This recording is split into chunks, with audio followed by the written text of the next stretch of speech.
샬롬, 반갑습니다. 간밤에 잘 주무셨습니까? 주님께서 우리의 낮과 밤을 보호하고 지키시리라 믿습니다. 여러분의 마음에 주님이 주시는 평강으로 가득 채워지기를 축복합니다. 오늘의 묵상 우리 기도하고 시작하도록 하겠습니다.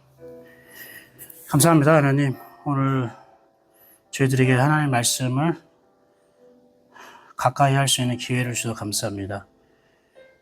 우리가 주님과 한 몸 되어 살아가는 그런 은혜를 소망하게 하시고 또 그것을 실생활 속에서 누릴 수 있도록 인도하여 주시니 감사합니다.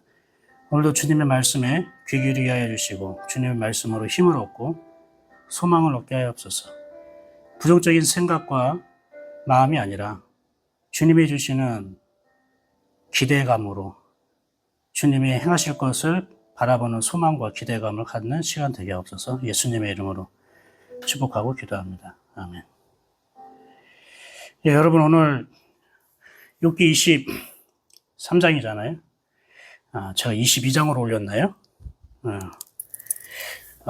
밴드에 내가 몇 장을 올렸는지 기억은 안 나는데 욥기 23장입니다. 욥기 23장을 보면서 여러분이 어떠한 마음과 생각이 들었습니까?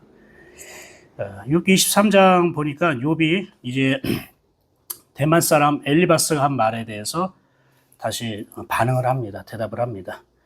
그런데 2절부터 욥이 조금 더 깊은 자기의 어떤 고백이 일어나고 뭔가 복음과 가까운 그러한 태도의 변화로 이어지는 걸 볼 수 있습니다.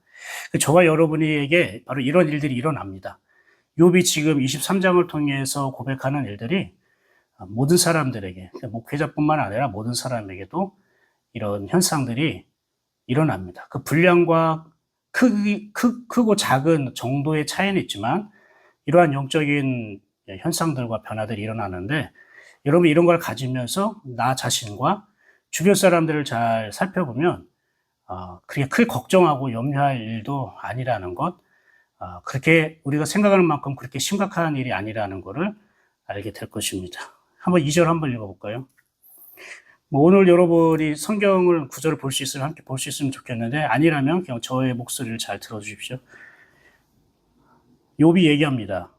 오늘도 내게 반항하는 마음과 근심이 나니 내가 받는 재앙이 탄식보다 무거움이라. 지금 욥이 자기에 대해서 이렇게 고백한다는 건 되게 놀라운 거죠. 욥이 지금 뭐라고 얘기합니까? 내 안에 뭐가 있다고요? 반항하는 마음이 있다. 그리고 근심이 있다고 얘기를 합니다. 이 반항하는 마음은 마라에서 나온 말인데 이게 쓰다, 찌르다라는 뜻이에요. 막 뭘 쓴 약을 먹거나 뭔가를 내 마음을 콕콕 찌르면 여러분 막 어떻게 해요? 좋아, 평안해 이렇게 받아들입니까? 수용력이 생기나요? 아니에요. 막 쓰고 찌르는 것이 들어오면 그걸 막 피하고 거절하고 어떻게 해요? 저항하고 그걸 다른 말로 말하면 반항한다는 뜻이거든요. 그래서 이 반항하는 마음이 원어적인 의미로 쓰다, 찌르다 라는 뜻도 있지만 저항하다, 거절하다, 반항하다라는 거예요. 그러면 욥이 왜 반항하는 마음이 생긴 걸까요? 이제까지 자기 생각과 자기의 의로움으로 살아갔는데 이런 고난과 역경 가운데에 하나님을 생각할 때에 그리고 욥의 새 친구들을 들을 때에 자기를 찌르게 하는 자기에게 쓰게 하는 그러한 일이 생긴 거죠. 그러니까 그것을 거절하고 싶고 반항하고 싶은 마음이 생긴 거예요. 그런데 이것이 어떤 나쁜 의미로 막 반항하고 거절하기보다는 그 욥의 그 다음 고백을 보면은 욥의 이런 반항하는 거절하는 형태의 그 원인을 알 수 있어요. 한번 3절 볼까요? 3절 봐봐요. 내가 어찌하면 하나님을 발견하고 그의 처소에 나아가랴. 지금 자기는 반항하고 거절하고 싶은 거예요. 왜? 뭔가 쓴 게 가서 날 자꾸 찌르니까.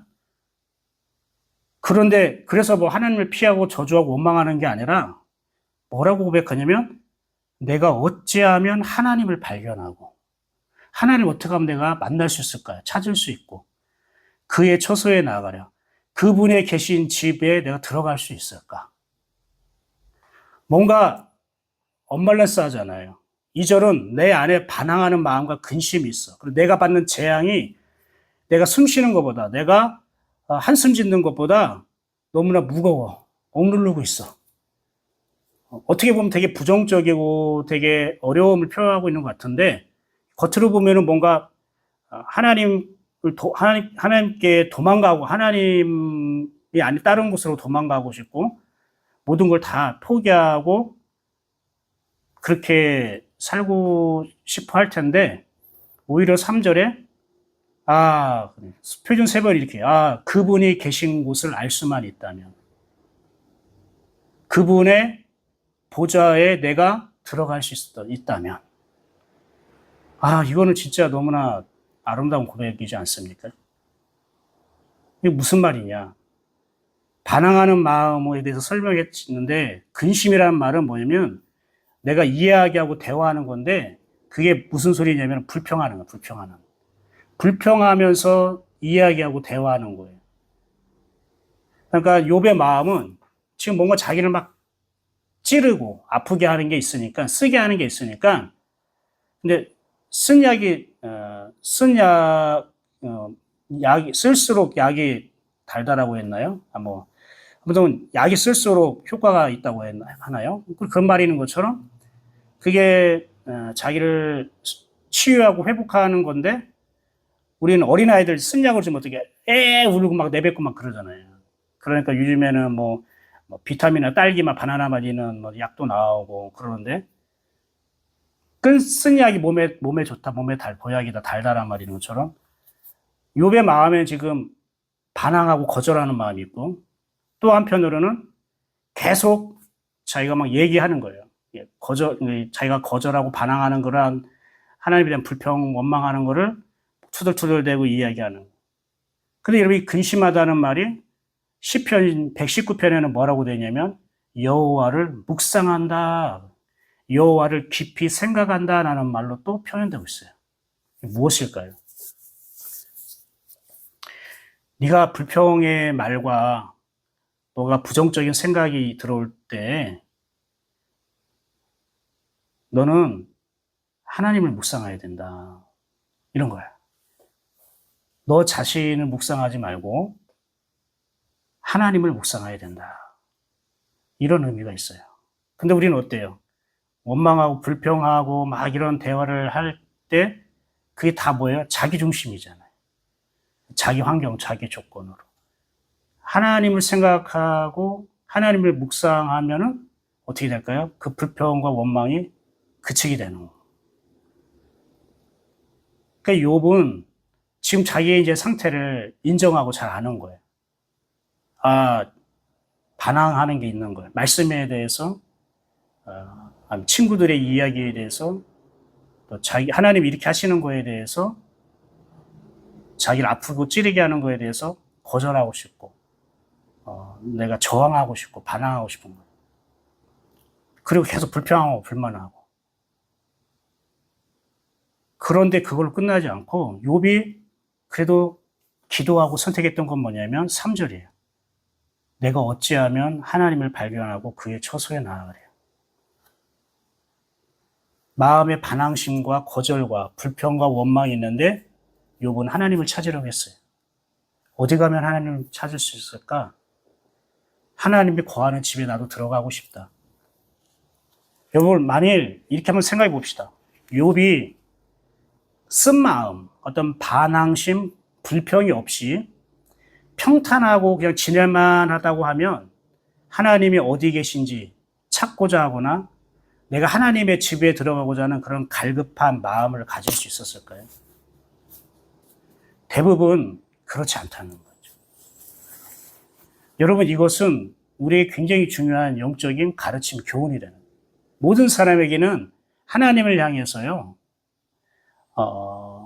말씀에 대해서 거절감, 저항하고 싶은 거, 반항하고 싶은 마음이 생겨요. 그리고 불평하고 불만하는 마음이 생겨요. 그리고 뭐 영적인 어떠한 수준이 하나님의 은혜를 뭐 체험을 많이 했다 안 했다를 떠나서 그런 이들은 우리에게 일어날 수 있는 충분한 일들이에요. 이런 일 일어났던 것 자체가 나쁜 게 아니에요. 부정적으로 생각할 일이 아니에요. 근데 여기서 이제 하나님을 완전히 내가 버리고 떠날 것이, 그냥 내가 편한 대로 내 마음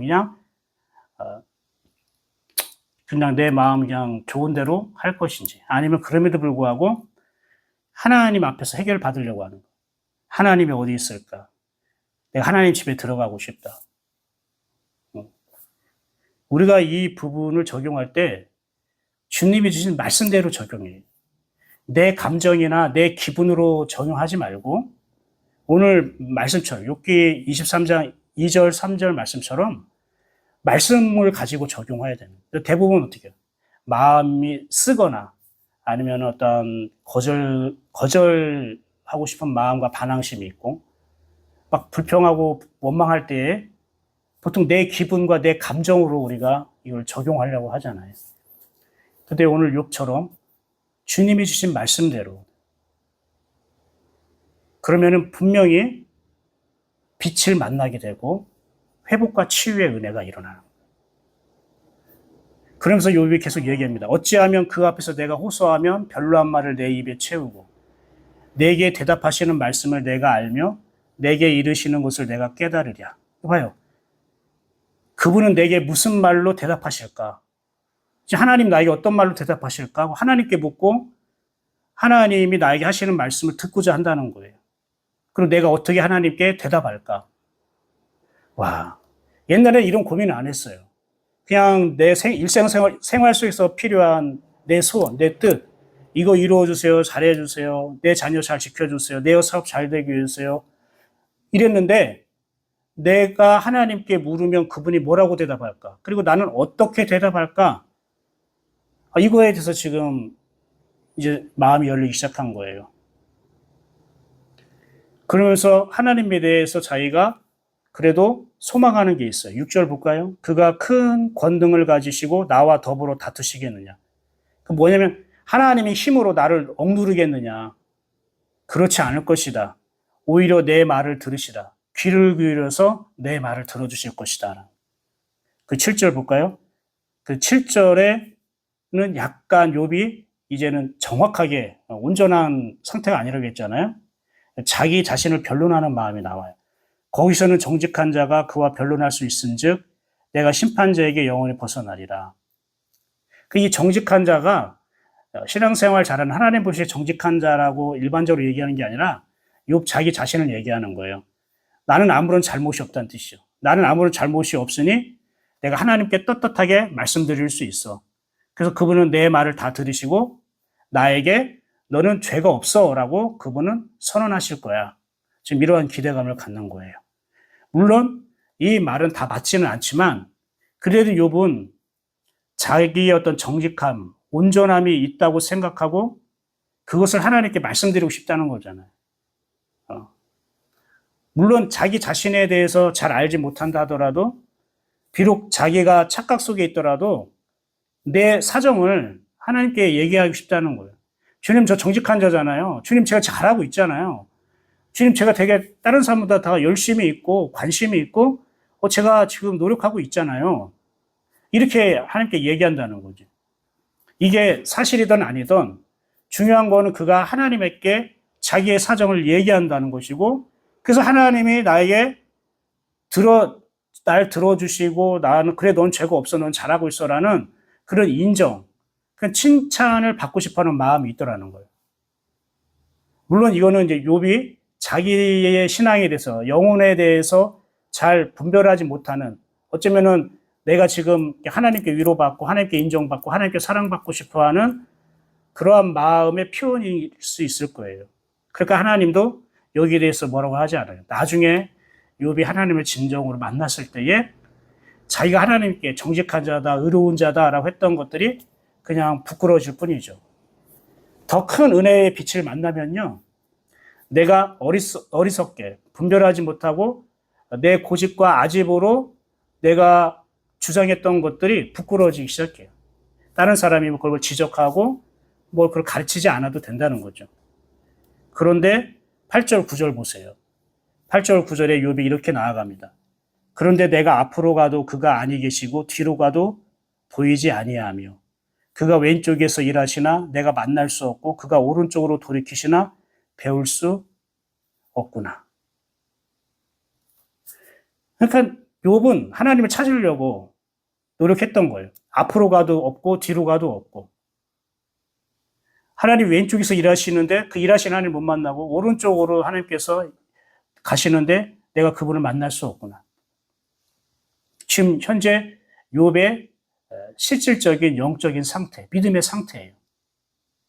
아니 자기는 지금 정직한 자야. 그리고 하나님이 너는 죄가 없어라고 그렇게 인정해 줄 거야 라고 방금 7절에 그런 기대만 가지고 얘기했잖아요. 고백했잖아요. 근데 8절 9절에는 하나님 어디 있는지 안 보이고 만날 수도 없고 이쪽으로 가도 저쪽으로 가도 주님을 배울 수 없다고 얘기해요. 그게 말이 안 틀리죠.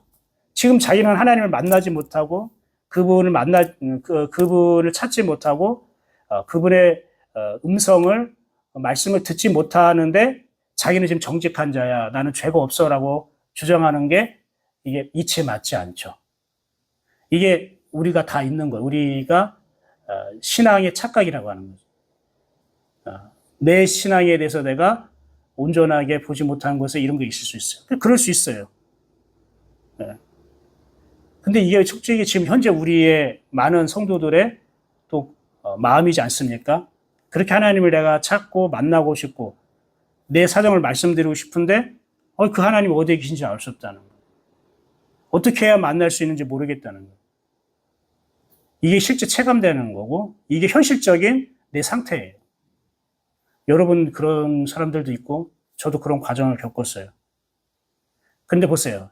왼쪽 앞뒤에도 하나님이 없고 왼쪽 오른쪽에도 보이지 않는다는 것은 욥은 하나님을 자기 안에서 찾는 게 아니라 다른 곳에서 자꾸 찾으려고 했던 거예요. 하나님이 어디에서 일하시는가, 어디서 역사하시는가, 하나님이 어디서 동쪽에서 번쩍 나타나거나 하나님이 어디 서쪽에서 번쩍 나타나거나 그러한 것들을 통해서 하나님을 찾으려고 했던 거예요. 근데 찾으려고 했던 마음이 중요하죠. 하나님은 내 안에서 나를 기다리고 계시거든요. 욥은 하나님이 자기 안에서 일하시고 자기 안에서 말씀하시고 나를 기다리고 한다는 것까지는 알지 못했지만 그래도 하나님을 찾으려고 했다는 거죠. 그러면서 여러분 10절에 그렇게 유명한 구절이 있어요. 한번 10절 볼까요? 그러나 내가 가는 길을 그가 아시나니 그가 나를 단련하신 후에 내가 순금같이 되어 나오리라. 이런 거죠. 오직 그가 나의 길을 아시나니 나를 단련하신 후에 내가 순금같이 나오리라. 이런 찬양 있잖아요. 이 여기서 나온 말이에요. 욥의 고백에서. 그러니까 이것은 믿음이 충만할 때 한 고백이 아니라 완전히 무너졌을 때 고난과 역경과 나를 알아주지 않고 이 고난과 역경의 원인도 모르겠고 그러니까 자기 믿음에 대해서 의심이 쌓이기 시작하고 그러니까 영적 컨디션이 아주 좋았을 때 한 고백이 아니라 은혜가 충만했을 때 한 고백이 아니라 잠깐 믿음도 사그러지고 지금 힘들고 괴롭고 그냥 반항심도 생기고 그냥 불평 불만이 나오고 이런데 자기는 끝까지 하나님을 놓치고 싶지 않고 하나님 어딨냐 찾고 싶고 그런 과정 속에서 고백하는 거예요. 그러나 이게 중요해요. 우리에게는 이 그러나가 필요한 거예요. 내가 가는 길을 그가 아시나니 이게 바뀌었어요. 예전에는 내가 걷는 내 길이 중요했어. 하나님 내 길을 돌봐주세요라고 했는데 이제 내가 어느 길을 갈지 모르겠어. 근데 그분만은 아실 거야 라고 바뀌었어요. 그리고 나를 단련하신 후에 이제 욥이 고난과 역경과 모든 과정들이 나를 단련하시는 것이 아닐까라는 믿음이 생긴 거예요. 그리고 내가 순금같이 나으리라. 아주 유명하고 우리가 많이 고백하는 것이 자기에게 어떤 고난과 반항과 그 무거운 마음이 있었는데 이거를 불평으로만 끝나지 않고 하나님이 나를 단련한다고 믿고 있는 거예요. 그리고 그 단련으로 끝나지 않고 하나님의 그 단련으로 내가 순금같이 변화될 거라고 기대하고 있는 거예요. 봐요. 나를 순금같이 되게 할 거라는 기대를 여러분이 하십니까? 욥이 나를 순금같이 변화될 거라고 기대를 하는 거예요.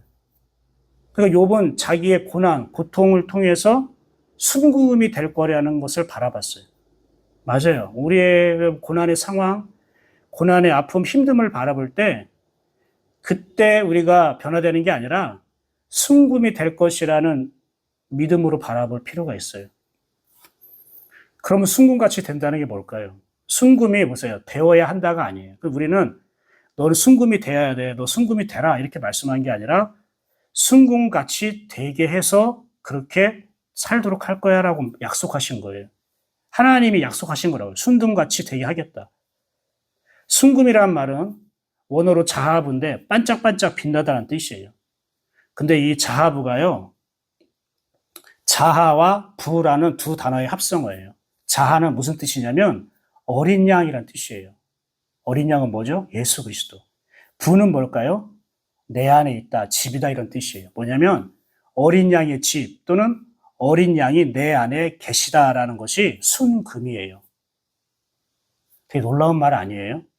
여기서 이런 순금같이 나오기라는 것이 뭐 또 정직하고 뭐 믿음 성령 충만하고 이제 뭐 거짓이나 어떤 불법에서 벗어나고 하나님께 순종하고 남들이 우러러볼 만한 뭐 그냥 큰 어떠한 은사가 있고 이런 것만을 얘기하는 게 아니라 예수님이 내 안에 살고 계신 것을 순금이라고 하는 거예요. 여기서 순금은 믿음이에요. 하나님이 원하는 정금 같은 믿음. 주님을 모시고 사는 것이 순금이에요. 하나님이 원하시고 찾으시는 믿음이 순금. 우리를 변화시키고 보고 싶어하는 믿음이 순금. 하나님이 빚고자 하는 믿음이 순금. 그러니까 하나님 우리에게 주시는 믿음은요, 반짝반짝 빛나게 하는 거예요. 이 자부란 말이 원래는 반짝반짝 빛난다라는 건데, 그러면 어떤 것이 내가 반짝반짝 빛나는 인생이냐? 예수 그리스도께서 내 안에 계실 때에. 그래서 제가 여러분에게 계속 강조한 거예요. 믿음은 주님을 모시고 사는 거라고. 그게 순금으로 사는 거예요. 그럴 때 우리가요, 어둠 가운데서 빛날 수 있고, 그 믿음의 가치와 능력을 경험해요. 여러분은 믿음의 능력을 얼마나 경험하셨습니까? 여러분이 가진 그 믿음의 역사와 그 표정과 그 열매와 믿음의 그 능력을 얼마나 여러분이 누리고 있을까요? 저는 우리 예인교 성도들이 믿음만 가질 뿐만 아니라 그 믿음의 능력도 경험하고 체험했으면 좋겠어요. 근데 이 순금은요, 반짝반짝 빛난다는 뜻이죠. 어둠에 있을 때 더 빛이 밝게 비치고 가치가 있겠죠. 영향력이 있겠죠. 어두운 가운데 승리한다는 거예요. 순금은 세상의 고난과 역경과 어둠 가운데서도 승리할 수 있다는 거예요. 여러분, 믿음이 있어야 어둠을 이길 수 있어요. 믿음이 있어야 자기 생각과 고집에서 하나님을 바라보는 마음을 가질 수 있는 거예요. 그리고 나서 11절에 이제 이렇게 고백합니다. 11절 나누고 이렇게 마무리할게요. 내 발이 그의 걸음을 바로 따랐으며 내가 그의 길을 지켜 치우치지 아니하였고. 보세요. 내 발에 이제 그의 걸음을 따른다는 거예요. 이전까지는 욥이 자기가 걷는 걸음이 중요했어요. 자기 것이 중요했어요. 내 발을 지키는 게 중요했어요. 근데 욥의 생각과 태도가 변화되기 시작해요. 이제 내 발이 하나님의 걸음을 따르고 싶다는 거예요. 내가 지켜야 할 것이 내 발, 내 길이 아니라 아버지의 길을, 아버지의 발을 내가 지키는 삶을 살고 싶다. 여러분은 지금 누구의 길을 지키려고 합니까? 나는 지금 누구의 발을, 누구의 걸음을 중요하게 생각하고 있나요? 사랑하는 여러분, 여러분이 영적으로 아무런 도전이 없을 때는 무언가 나에게 고난이나 역경이나 나를 찌르게 하고 어떤 쓴 것이 들어오지 않을 때는 내가 걷는 걸음, 내 발 지키는 게 중요했고요.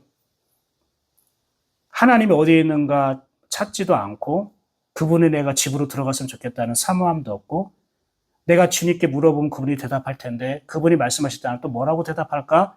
이러한 고민이나 이런 묵상을 하지도 않았을 것이에요.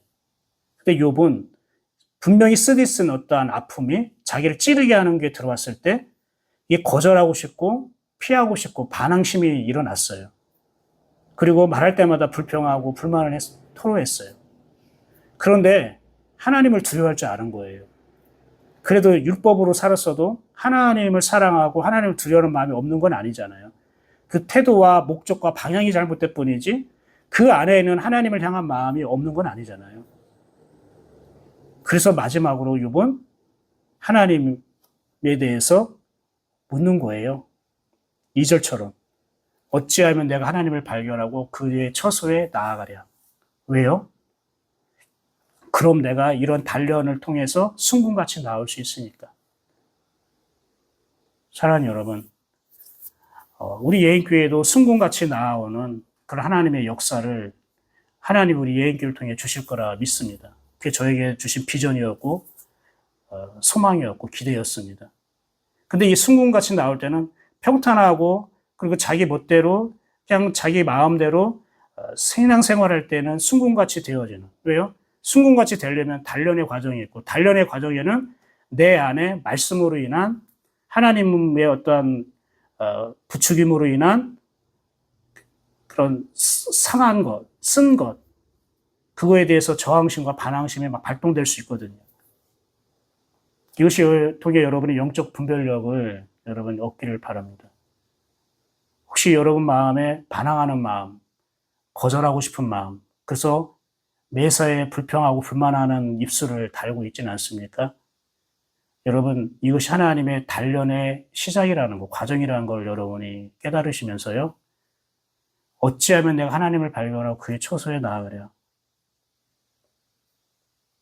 내가 앞으로 가도 그가 계시지 아니하고 뒤로 가도 보이지 아니하네.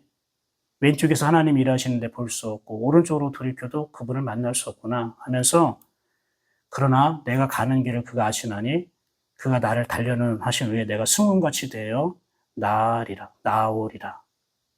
순금을 바라보시고 기대하시고 순금으로 빚어주시는 하나님의 손길과 섭리에 여러분을 맡기십시오. 다 내어드리십시오. 후회함이 없을 겁니다. 여러분 가운데 어두움과 또 이런 염려와 걱정, 그 아픔과 상처, 이것을 이겨낼 수 있는, 그래서 우리 안에 반짝반짝 빛나게 하시는 어린 양 예수 그리스도의 붙드심과 은혜가 여러분을 순금같이 되게 할 것을 기대합니다. 기도합니다. 기도하겠습니다. 감사합니다, 하나님. 오늘 주신 말씀을 통해 순금같이 되어 나오고 싶어하는 그런 우리의 마음과 소망을 주시고 고난과 역경 가운데에 내가 아프고 힘들 때에 때로는 거절하고 싶고 하나님께 반항하고 싶고 그래서 불평 불만할 수밖에 없는 존재였지만 그럼에도 불구하고 하나님을 만나고 싶고 하나님을 사랑하기에 하나님을 찾고 하나님의 집에 들어가고 싶고 당신의 음성을 듣고 당신을 뵙고 싶습니다. 예인교회 성도들에게 다 그런 마음을 부어주시고 그 고난과 역경을 하나님께서 함께 하심으로 예수 그리스도께서 내 안에 계심으로 순금같이 되어 나오게 하신다는 말씀을 기대하고 믿으면서 오늘 아버지 하나님을 바라보게 하여 주시옵소서. 믿음으로 승리하고 믿음으로 살아가는 저희들 되게 하옵소서. 예수님의 이름으로 축복하고 기도합니다. 아멘. 수고하셨습니다. 여러분도 주님 주신 말씀으로 동행하고 힘을 내십시오. 주님에 대한 기대감, 주님의 이르심에 대한 소망을 가지시길 바랍니다. 그리고 긍정적으로 여러분이 생각하시고 그리고 여러분의 말함에 있어서도 늘 절제하고 그리고 주님의 것을 바라고 기대하는 그러한 순금 같은 자녀들 되게 축복합니다. 저는 내일 오전에 다시 만나도록 하겠습니다. 힘내십시오. 주님이 함께 하실 것입니다. 샬롬.